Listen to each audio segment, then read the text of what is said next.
Il est impossible de guérir ce que l'on refuse de nommer. Voilà une vérité souvent ignorée. Quand l'estime de soi est faible, difficile de voir clairement les habitudes qui la rongent. Surtout lorsqu'aucun point de comparaison n'existe. Alors voici un test simple, mais puissant. Imagine une personne précieuse. Une personne idéale. Qu'elle existe ou non dans la réalité n'a aucune importance. Que ce soit un ami rêvé, un partenaire de vie parfait, un parent aimant. Visualiser cette personne suffit. Maintenant, place cette personne dans un moment calme, quotidien. Pas un drame, pas une euphorie. Juste la tranquillité d'une conversation sincère. Elle parle de sa vie, de ses relations. Pas uniquement amoureuses, toutes les relations humaines. Elle raconte en détail, et soudain, tout résonne. Car ce qu'elle décrit ressemble exactement à la vie que beaucoup mènent en silence. Les mêmes comportements, les mêmes douleurs, les mêmes compromis. Et là, une question émerge. Comment cela fait-il ressentir? Est-ce de la joie ou une honte subtile? De la fierté ou de la tristesse? Une nostalgie douce ou un pincement au cœur? Et si un nouveau-né venait vivre cette même existence, serait-ce un cadeau ou une malédiction? Si les réponses sont positives, la route semble bien alignée. Mais si elles ne le sont pas, alors un fait devient évident. Des choses sont tolérées, subies ou répétées. Des choses que personne ne souhaiterait à ceux qui l'aiment profondément. Et c'est là que commence le travail.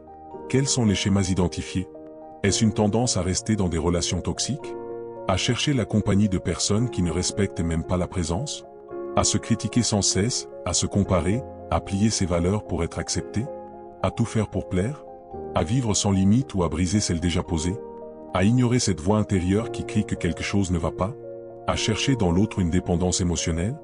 Ces comportements ne sont pas anodins. Ils trahissent une réalité silencieuse, un abandon de soi. Et il faut le dire, même si c'est difficile à entendre. Il existe dans cette société une glorification toxique de la loyauté. On parle d'amour et de fidélité pour justifier une douleur chronique. On reste, non pas par force ou par foi, mais par peur. Et quand cette loyauté destructrice est remise en cause, une défense automatique surgit. Tu ne sais rien de l'amour. Mais comment parler d'amour quand celui-ci t'exclut? Comment appeler cela de l'amour si l'on doit en disparaître soi-même pour le vivre? Et à ceux qui disent rester pour ne pas être seuls? La vérité est là, douloureuse mais simple. La solitude est déjà bien installée. On est peut-être entouré, mais profondément seul. Ce n'est pas une accusation, c'est une constatation. Il est temps d'être honnête. Honnête sur la manière dont on s'est oublié. Honnête sur les blessures que l'on s'est infligées. Honnête sur ce que l'on accepte par peur de perdre ce qu'on n'a jamais vraiment eu. Repenser, c'est ce premier pas. Ce moment de lucidité. Ce miroir qu'on ose enfin regarder. Car sans cette prise de conscience, aucune guérison durable ne peut commencer. Ce qui a été identifié précédemment n'est que la surface. Ce ne sont que des symptômes. Des signes visibles d'un mal plus ancien, plus profond. Un vide. Un vide que beaucoup essaient de combler sans même savoir qu'il est là.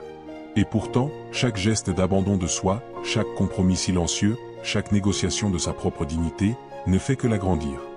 Derrière le manque de respect de soi se cache souvent une quête désespérée. La recherche d'un foyer, mais à l'extérieur. Une tentative de trouver dans les autres ce qu'on ne s'est jamais accordé à soi-même. L'acceptation, la sécurité, l'amour. Et c'est dangereux. Parce qu'il existe tant de choses qui imitent l'amour. Des illusions séduisantes. Des mirages émotionnels. Comment reconnaître la vérité si le cœur ignore ce qu'il cherche réellement?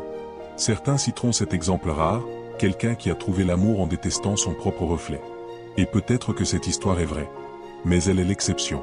Et par définition, une exception ne peut jamais être la règle. Oui, être aimé par les autres est une chose précieuse. Mais ce n'est pas une fondation.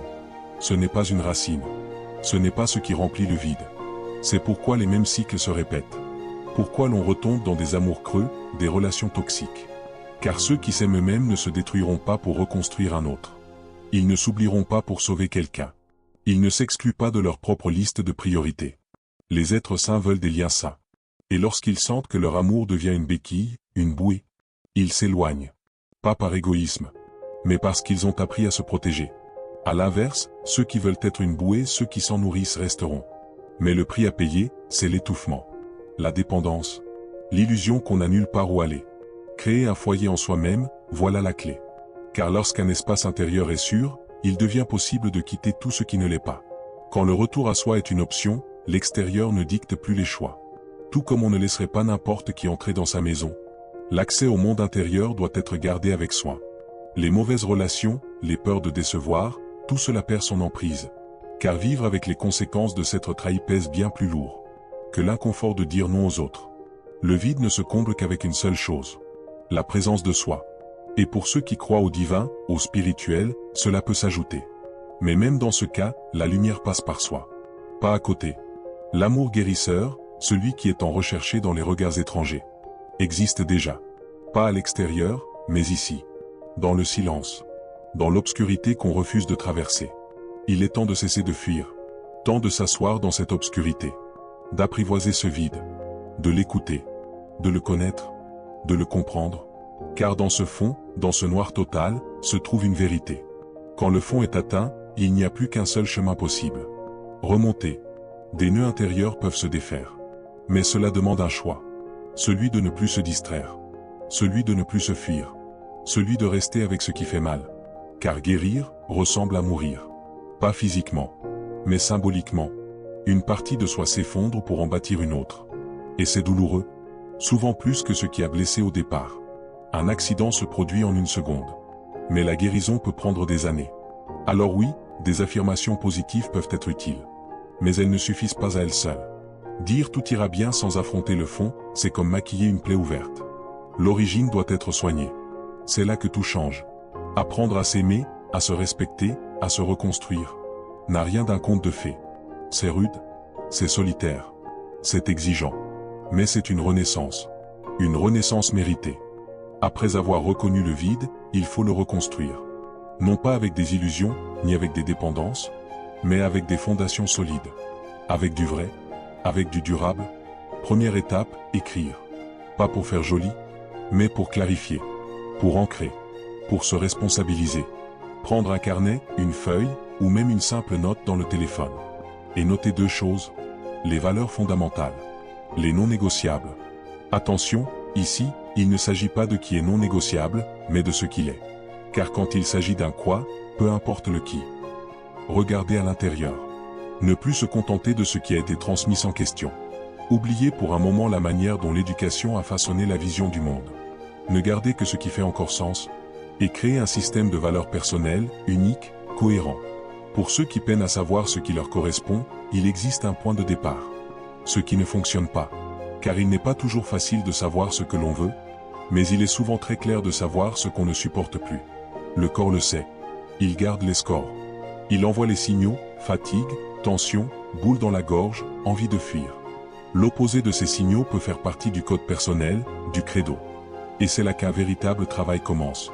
Se poser les vraies questions. Celles qui dérangent, mais qui libèrent. Dans un monde où tout est enfin sûr. Où l'amour est constant, où la sécurité est réelle. Quel genre de personne pourrait exister? Quelles habitudes actuelles empêchent cette personne d'émerger? Faut-il encore courir après les plaisirs passagers, ou construire une joie durable? Regardez aussi les modèles d'admiration. Pourquoi admirer ces gens? Sont-ils vraiment dignes d'être des repères? Ou est-ce simplement la culture qui a imposé l'idée qu'ils doivent l'être? Créer son propre credo, ce n'est pas une science exacte. Il n'y a pas de méthode universelle. Il n'y a pas de bon ou mauvais format. Ce qui compte, c'est qu'il soit vrai. Vrai pour la personne qu'on est, ou pour celle qu'on aspire à devenir. Et une fois ce système établi, il faut purger. Un mot fort, oui, mais nécessaire. Il ne s'agit pas ici d'un nettoyage de surface. C'est un inventaire. Complet. Radical. Des habitudes. Des comportements. Des pensées. Des relations. Et même de la relation à soi-même. Tout doit passer au crible du nouveau système de valeurs. Et tout ce qui ne correspond pas, doit progressivement disparaître. Mais pas dans la précipitation. Un pas à la fois. Un lien à la fois. Une habitude à la fois. Avec une seule mission. Que tout ce qui reste soit en alignement avec ce que l'on a décidé de défendre. Parce que les choses qui construisent le respect de soi sont les mêmes que celles qui le prouvent. Si la sécurité émotionnelle est une valeur, alors elle doit être donnée à soi-même. Et toute relation qui ne l'offre pas devient incompatible. Si l'on valorise la fidélité, les liaisons floues, les presque, les pas vraiment deviennent des poisons à éviter. Et une question cruciale doit être posée. Comment espérer qu'un engagement sincère se présente? Si quelqu'un sans la moindre intention de s'engager occupe déjà l'espace? Si la présence est une priorité? Les distractions chroniques, les échappatoires, les vices, doivent être confrontés. Il faut purger. Vivre selon ses propres lois. Pas celles d'un autre. Pas celles d'un monde qui pousse à se trahir pour appartenir. C'est pourquoi ce credo doit être écrit. visible, lisible, pour savoir ce qu'on défend. Et pourquoi on le fait. C'est le moment de s'éloigner de tout ce qui ne sert plus. Y compris les anciennes versions de soi-même. Celles qui ont survécu, oui, mais qui aujourd'hui retiennent au lieu d'élever. La vie souhaitée, l'identité désirée, exige un prix, l'abandon de ce qu'on a été jusqu'ici. Ce n'est pas une étape facile, mais c'est une étape simple. Choisir une chose, juste une, et commencer à la laisser partir. Un seul acte qui reflète la nouvelle direction. Et la transformation peut commencer. Chaque construction, aussi belle soit-elle, doit être entretenue. Un château même solide peut s'effondrer s'il n'est pas habité avec soin. Le respect de soi n'est pas un sommet que l'on atteint une fois. C'est un terrain qu'il faut continuer d'occuper. Chaque jour. Il y a des niveaux à tout. Le maître a d'abord été un débutant. Et le débutant peut un jour devenir maître. Mais même le maître qui cesse de s'exercer peut oublier ce qu'il savait.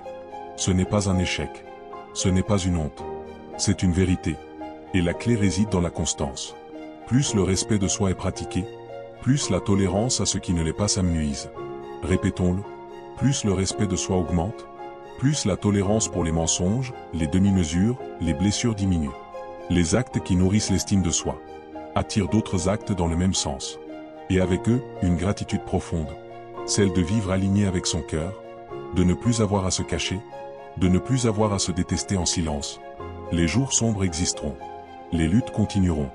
Le monde restera imprévisible, mais la lumière intérieure servira de boussole. Le plus important n'est pas d'être parfait. C'est de rester honnête, ouvert, bienveillant et responsable. Et lorsqu'un écart se produit, retrouver le chemin. Par l'action, par la vérité, par les limites claires, par la fidélité à ses valeurs, par la prise de responsabilité, par l'affirmation de soi, et par la compassion envers soi-même. S'éloigner aussi, sans hésitation, de tout ce qui menace la paix, l'équilibre ou l'humanité. À chaque choix en faveur de soi, des points de respect de soi sont gagnés. Un capital invisible mais puissant. Et pour le maîtriser, une seule méthode. Rincer et répéter. Encore et encore. Quand il est question d'amour de soi, de respect de soi, d'estime de soi, l'objectif n'est pas de vivre sans les autres. Le but n'est pas de devenir une île. Il est de briser le cycle de l'abandon de soi, pour pouvoir bâtir des relations saines, entières, nourrissantes.